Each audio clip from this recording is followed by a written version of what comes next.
The world was created for the purpose of giving goodness to the creatures of the world. The Creator's main objective in making a world, in creating a world, was to bestow goodness, to give good living to all of the creatures in the world.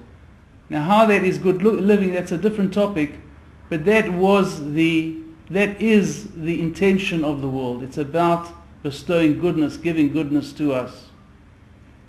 As such, it comes out that when we do goodness, which means to say we do good acts and we think good thoughts about other people, we pray for other people, and most important of all, we commit ourselves to a life of benefiting others, giving goodness to others. We incorporate that in our life goal, that we want others to benefit from us, we want others to have goodness from us.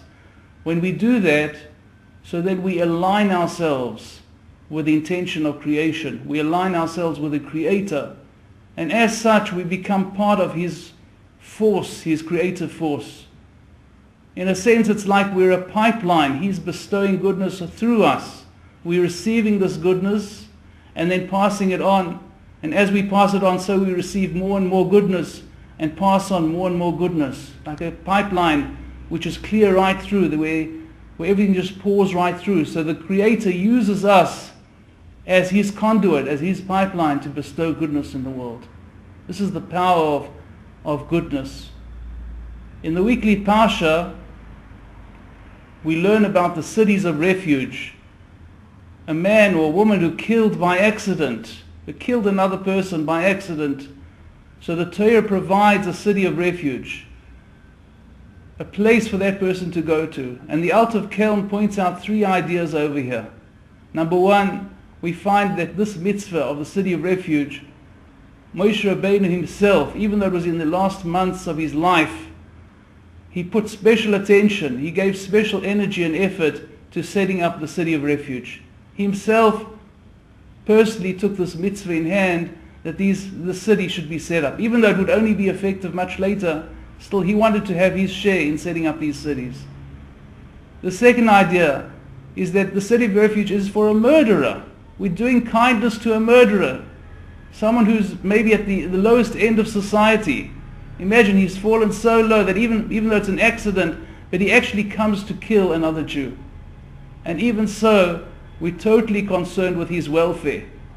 Which brings us on to the third idea, and that is that part of the city is to help him to correct his lifestyle and to offer him a glimmer of hope.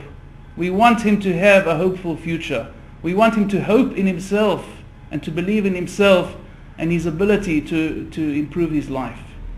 This then is a message that even for murderers, when we're looking to bestow goodness on others, that even those who are furthest from us, if we're able in some way to help them, if we're able in some way to influence them for their benefit, we should do so. And in doing this, we key in to one of the greatest energies and powers of the world, that because we're doing good, through doing good, we ourselves also will receive amazing goodness for ourselves, for our families, in this world and in the next.